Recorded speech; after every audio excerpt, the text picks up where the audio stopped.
Big deal time with the wonderful Mr. Edward Harrison. Now, today we're talking about a clean exit for Portugal. Yep, that's what we're talking about. No, not from the Eurozone, but from its 3-year rescue program from the IMF. Now, Prime Minister Pedro Passos Coelho, I'm sorry, Portuguese is not my second language. He announced that it would seek financing from the market after taking the final installment of a 78 billion euro bailout package next month. Now, that sounds great, but not so fast. So, Edward, give me an update on what's happening here, basically, and what's going on with Portugal moving forward. Well, we have some charts here to give you the gist of it. I think the first thing here is that in terms of the bailout, we had the sovereign debt crisis, which began in November of 2009. And after that happened, Portugal went into recession and a private deleveraging started. As a result of that, in the Eurozone, sovereigns, they can't print money, so austerity was necessary in order to prevent default, sovereign default, not just in Portugal but elsewhere. And as a result, we saw, a downdraft in the economy, and austerity just wasn't enough. The markets wanted more, and that triggered this bailout of 78 billion euros, which is about $108 billion over a 3-year period, and now we're hitting the end of that 3 years. Okay, now I want to kind of get some more context to this current situation, because I'm thinking that if the Portuguese economy is doing better, that we'd basically see that in Portugal. There'd be some sort of effect in the Portuguese economy as a whole. Are we seeing that, yes or no? Well, I think that you are seeing it, but you have to ask, is it a basing effect or not? Let's look at the Portuguese economy. The economy has shrunk 16%.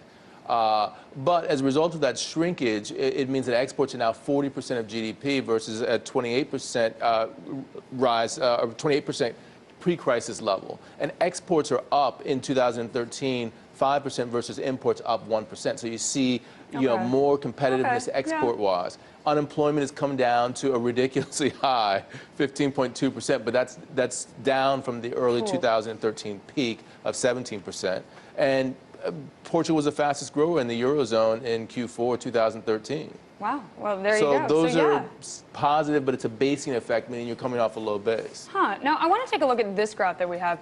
Now, I think we're going to throw it up. There it is. Now, this shows the interest rate on the Portuguese 10-year bond. It was upwards around 16 to 17% back in 2012, and now it's down around 3.6%. And I also want to take a look at unemployment. Now, here we go. The U.S. is at 6.3% unemployment, while Portugal is at 15.3% unemployment. And finally, here's a look at Portugal's debt-to-GDP ratio. It has only increased, from 83.7% in 2010 to 129% over the course of the crisis. So, Edward, this looks bad to me, but what are the fundamentals that investors are seeing here, or is this just kind of blindly chasing yield? Well, here are the problems that I see. We have a chart on this. Basically, internal devaluation means lower prices and lower wages. That's what Europe is trying to go for, because you can't go for external devaluation since it's part of the euro. But lower wages, they're not a problem when you look at prices, when prices are lower.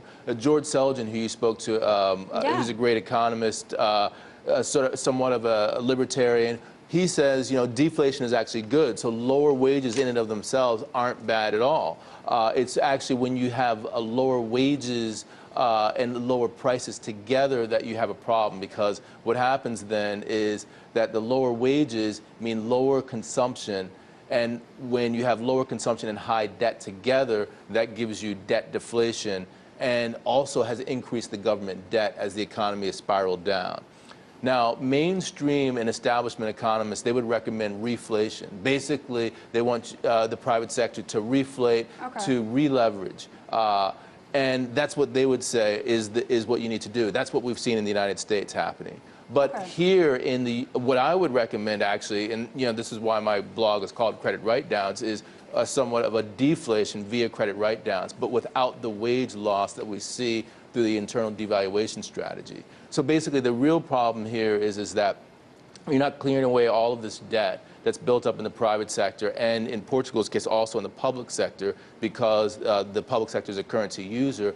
And at the same time, you're tamping down on wages, bringing them down, which makes that debt more onerous and creates this spiral downwards that we're sort of getting out of.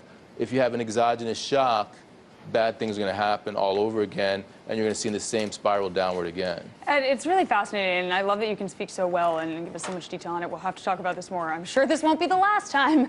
That's all for now, but you can see all segments featured in today's show on YouTube at youtube.com/BoomBustRT. We also love hearing from you, so please check out our Facebook page, facebook.com/BoomBustRT. Please tweet at us, at Erin Ade, at Edward NH. From all of us here at Boom Bust, thank you for watching. We'll see you next time. Ciao.